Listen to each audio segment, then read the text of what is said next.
Ini saya ingin mereaksi satu video ya. Ini tentang membahas manuskrip kuno Melayu ya.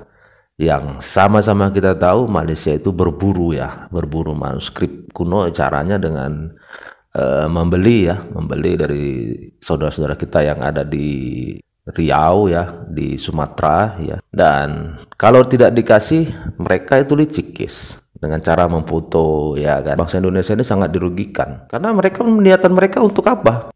Supaya menjadi seolah-olah mereka itu menjadi pusat kebudayaan. Iya kan?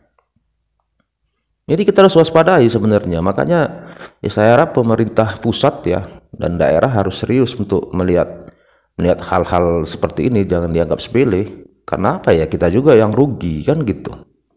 Sangat rugi. Nah, untuk lebih jelasnya ya guys ya, kita langsung saja tonton videonya seperti apa nih pemburuan manuskrip kuno yang dilakukan oleh orang-orang Malaysia ini. Oke, langsung saja kita tonton videonya. Bak agen rahasia, para peneliti Malaysia belakangan ini bergentayangan di pelbagai pelosok Nusantara. Mereka berburu naskah Melayu klasik untuk diboyong ke negaranya. Bila naskah yang dikendaki tak bisa dibeli, mereka memotretnya.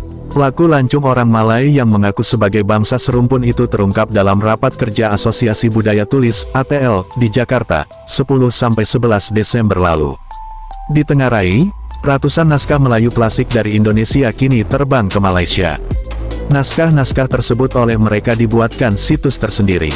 Jika kita mau mengakses naskah-naskah itu, harus membayar, kata Al-Azhar, Ketua ATL Riau. Para peneliti dari Malaysia atau Singapura membeli naskah-naskah koleksi perorangan, yang mewarisi naskah klasik. Para pemburu naskah Melayu dari negeri jiran itu membujuk ahli waris naskah agar sudi menjualnya. Mereka menawarnya hingga belasan juta rupiah untuk setiap naskah. Ahli waris naskah kuno yang taraf ekonominya kurang menguntungkan itu pun tergiur. Salah satu contohnya adalah naskah kuno tentang tata cara pelaksanaan hidup dalam sebuah kerajaan Melayu. Naskah itu adalah catatan harian yang ditulis pemuka masyarakat Pakil, Tanjung Pinang, Provinsi Riau Kepulauan. Seorang peneliti Malaysia dikabarkan membeli naskah itu 12 juta rupiah. Modus itu, kata Al-Azhar, sekilas tampak bisa dibenarkan. Karena mereka melakukan transaksi jual-beli, tuturnya. Masalahnya, menurut Undang-Undang Perlindungan Cagar Budaya, jual-beli hanya boleh dilakukan masyarakat atau individu pemilik naskah kuno itu kepada kalangan dalam negeri. Jadi, jika menjual ke pihak luar, bisa dituntut secara hukum, Al-Azhar menegaskan. Namun faktor ekonomi dan minimnya pengetahuan masyarakat pemilik naskah itu akan nilai historisnya, membuat mereka enteng saja melepas naskah tersebut. Mereka juga tak menyadari bahwa apa yang mereka lakukan itu melanggar hukum, kata Al-Azhar. Modus yang sama terjadi di Sumatera Barat. Dari penelusuran Gatra, terungkap ada 30 lembar naskah yang dijual seharga 150 juta rupiah. Naskah yang diburu biasanya naskah kebudayaan Minangkabau masa lampau, ilmu agama, dan raja atau teks yang dianggap masyarakat punya kekuatan magis. Naskah itu lazim ditulis dengan huruf Arab Melayu, yang sebagian besar tak diketahui siapa penulisnya. Ada beberapa naskah-naskah kuno yang telah dibeli secara ilegal oleh Malaysia, kata Muhammad Yusuf, dosen filologi Fakultas Sastra Universitas Andalas, Padang. Naskah yang dibeli orang Malay itu, antara lain, Undang-Undang Minangkabau. Pemburu naskah dari negeri jiran membelinya dari seseorang di Kelurahan Balai Gurah, Bukit Tinggi, pada tahun 1984.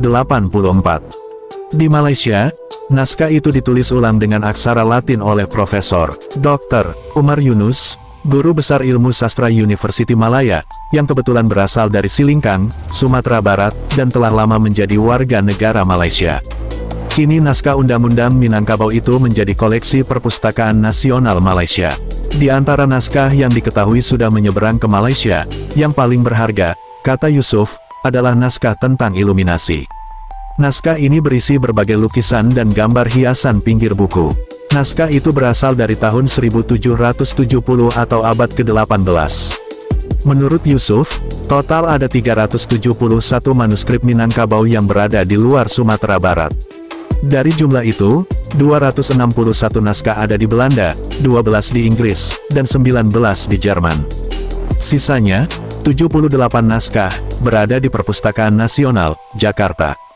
Naskah yang belum tercatat masih banyak dan kini menjadi rebutan Fakultas Sastra Universitas Andalas, dengan para pemburu naskah dari Malaysia. Fakultas Sastra seringkala bersaing, terutama karena keterbatasan dana, tuturnya. Ini ya kan guys, jelas banget ya kan, mereka banyak uang nih ceritanya nih orang Malaysia ini. Dan saya harap sih pemerintah kita ya, terutama pemerintah daerah untuk terus turun ke lapangan untuk mengecek ya kan, memberikan wawasan lah kepada saudara-saudara kita yang mungkin tidak tahu ya undang-undangnya soal jual beli manuskrip kuno ini ya kan. Dan ya saya harap juga ya pemerintah ini memberikan dana lah kepada universitas yang ada di Sumatera, supaya kalaupun mereka tidak ada sempat waktu untuk mencari naskah-naskah tersebut, ya biarkan para mahasiswa ya kan yang untuk turun ke lapangan,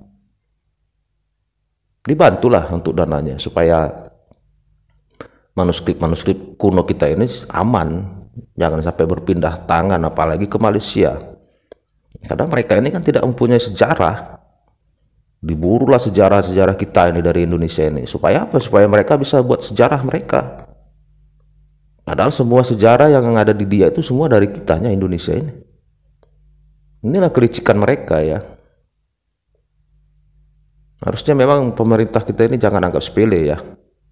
Hal-hal seperti ini sudah terjadi sejak lama, dan mungkin sampai saat ini masih terjadi, cuman tidak terekspos saja ya kan.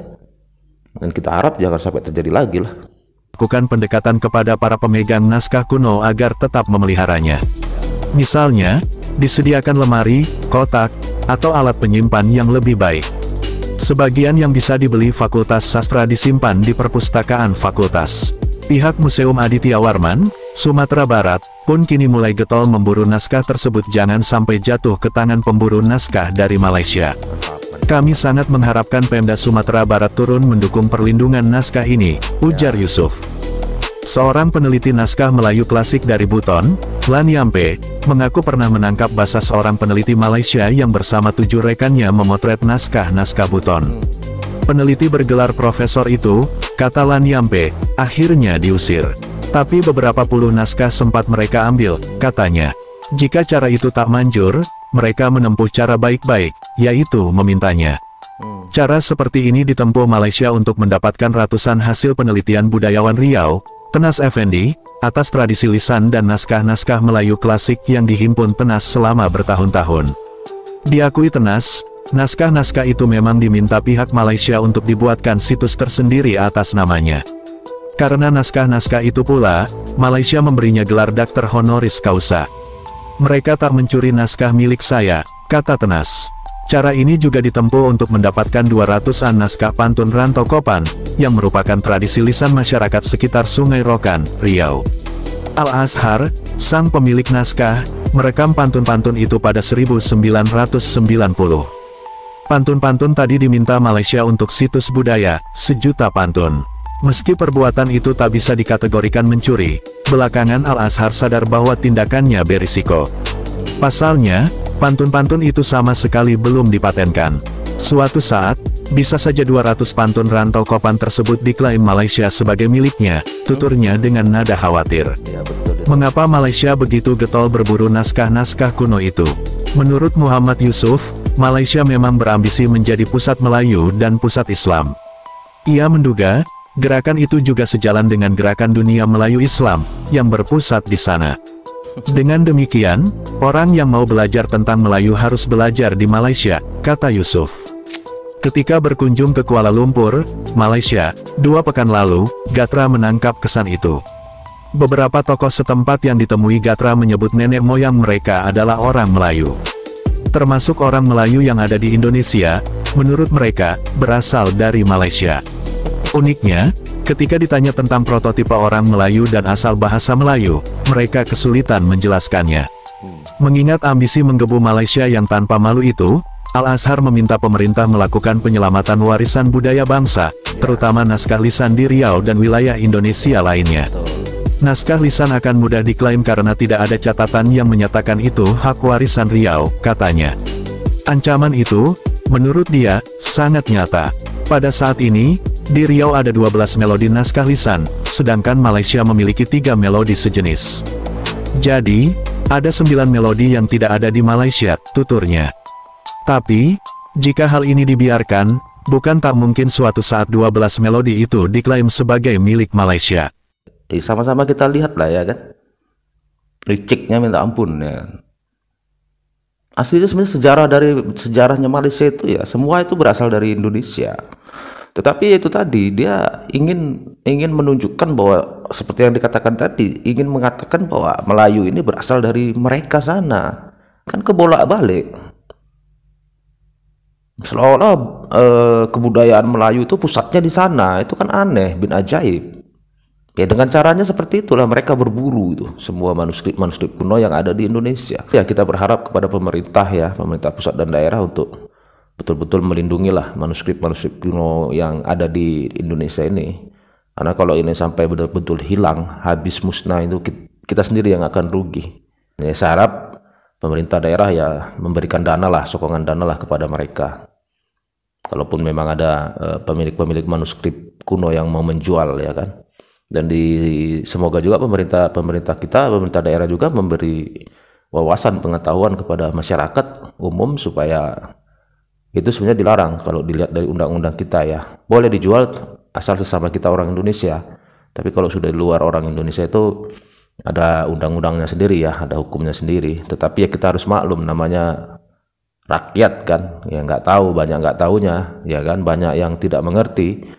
Ya kita harus paham, harus mengerti, kita tidak boleh menyalahkan ya. Oke ya guys ya, terima kasih sudah menonton. Kalau menurut kalian seperti apa nih ulahnya Malaysia ini?